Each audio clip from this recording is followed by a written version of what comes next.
เฮ้ยเพื่อนจะมาเห็นอย่างวันนี้คนเดียววะกูนี่กูแค่คิดไปเลยแหละเห็นน้ำมึงเครียดๆนะมีอย่างบ่นอกูนี่อันที่มึงเป็นเพื่อนกูจะบอกมึงก็ได้ว่าคือรู้จักพระทรงสอนปะแล้วมึงเห็นอย่างไรคือกูแอบพักมันมาตึงโดนเลยแต่กูบ่กล้าจีบอ่ะมีอย่างบอกกูแล้วกันเด้ออืมสู้จันมาแล้วไปที่ห้อง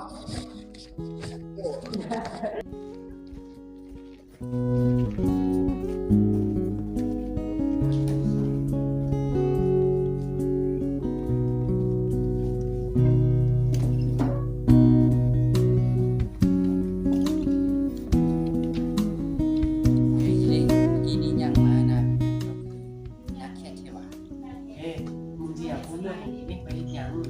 ว่าเจ้ากูอยากกูว่าอยากกูนะกูเป็นอย่างไรดอก กูเป็นเลือดใส่เดี๋ยวกูจะบอกให้สู่สองคนรู้ก็ได้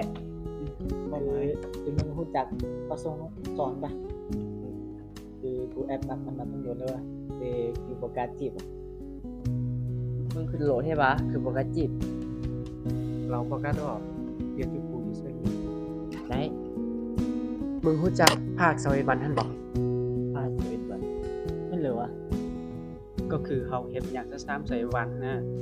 มือที่22เขาจะได้ทำมาเป็นอัตโนมัติแล้ว ก็คือแปลว่าถ้าเจ้าถ้าหากเขานะสวีวันมื้อที่22นะเจ้าบ่ได้ถ้าหากเขาแต่ว่าเขาถ้าหาเจ้านะแสดงว่าเขามีใจให้เจ้านะเว้ย แบบนั้นจะเชื่อได้วะ มันน่าเชื่อได้นะมันคุณเขาได้เป็นการพยานเขาใช้แบบนี้แหละ อืม แสดงว่ากูต้องเชื่อสัว เชื่อสิ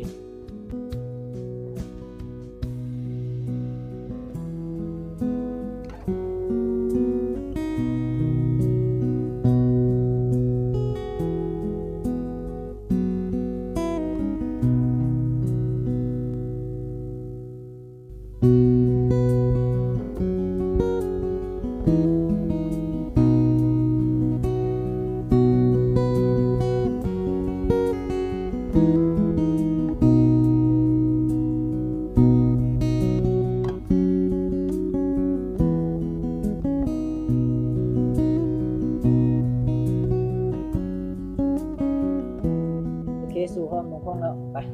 ห้องอ่ะ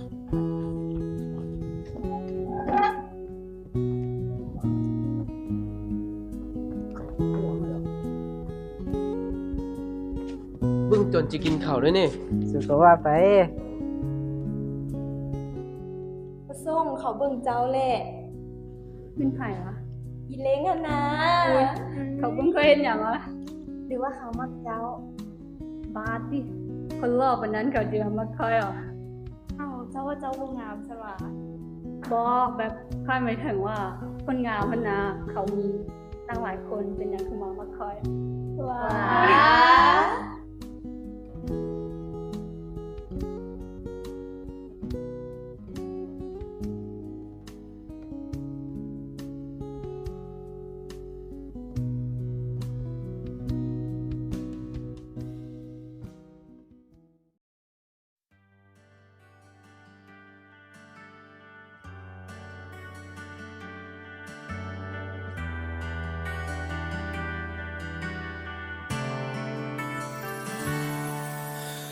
เคยมีอารมณ์นี้บอกเวลาที่มีภัยในใจแล้วบอกกล้าบอกเพราะยานคำตอบมันจะทำหายใจเก็บไว้ในใจจนนานอยากให้เจ้าหูว่าเคยนั้นมีหักให้เจ้าคนเดียวแต่ต้องทำอย่างใดไผต่อไผก็บอกให้เฮาบอกไปบอกฮักเท่านั้นมันจะยากบนใดหากเจ้ามีใจก็คงจะดีแต่ถ้าเจ้าบ่สนใจและคอยจะทำอย่างใดดีอยากให้รู้แต่บอกกล้าบอกอยากจะบอกไปแต่มันมองบ่ออก มึงเป็นหยังวะ บ่นะกิมบ่ได้เป็นอันเด้อ มีเรื่องอย่างกันเหรอ กันสังเกตมาโดนแล้วเวลาลมเรื่องยีเล้งกับปลาส่งละมึงเจดหน้าหงุดหงิดบ่เลยน่ะ บ่นะช่วงนี้ก็แค่แบบเครียดๆหน่อยหนึงซื่อ แค่หวาเฮ้ยหรือว่าพี่น้องมักยีเล้ง ๆตายตัวเป็นบาติ กันว่าตุ๊ดถอยให้ป้าซะยีเล้งมักป้าได้หัน ตายก็ยังบ่ได้ว่าจักบาทซ้ำมากันมัก เบิ่งอ้อเด้ เออ แต่มักอีเล้งแล้วไปเลยต้องเป็นปลาหมู่คู่ก็มักปลาผู้ชายก็มักปลาแล้วกันเด้เป็นสิได้อะเลือ น้องใจเย็นๆพลอยก็มากี่เร่งมาโดนแล้วคือกัน แต่ว่าเทื่อนี้หั่นน่ะ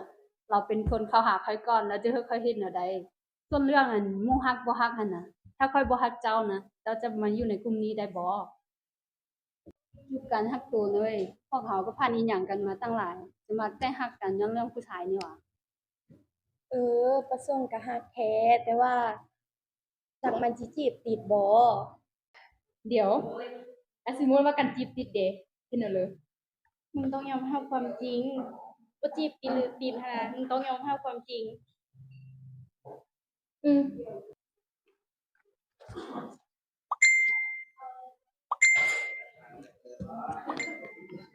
นี่มันเผลอแซดมาดิ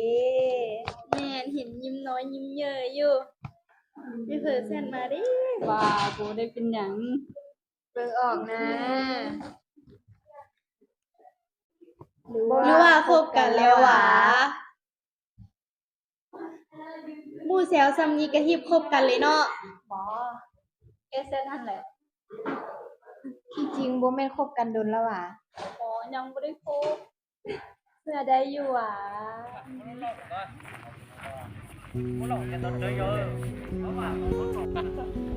hôm nay họ lui chữ nó rồi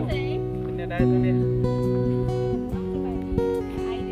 แล้วก็สบายดีโอ้บ่ได้พบกันตั้งโดนแล้วแต่มาสานตัวนี้ bên đầu cũ ra đấy chị đòi ช่วงนี้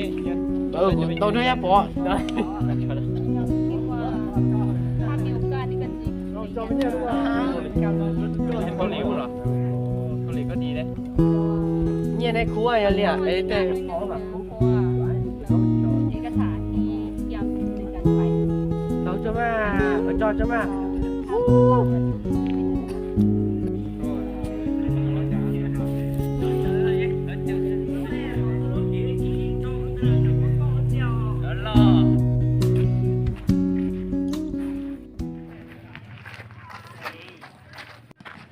เป็นอย่างคือเครียดแท้หรอปกติเห็นเข้ามาหาเพื่อน คนนี้เห็นน้องอ่ะตัวเอง ว่าดิ ยังบ่ได้บอกเป็นแฟนใช่ไหม อุ้ยคือห่วงแท้เพราะว่าแต่ครบนี้คือห่วงมากคนนี้เสียอันมีเวลาละไปก็ โอเคบ๊ายบายมีอย่างจะเว้าปะ แต่ว่าอะไรวะ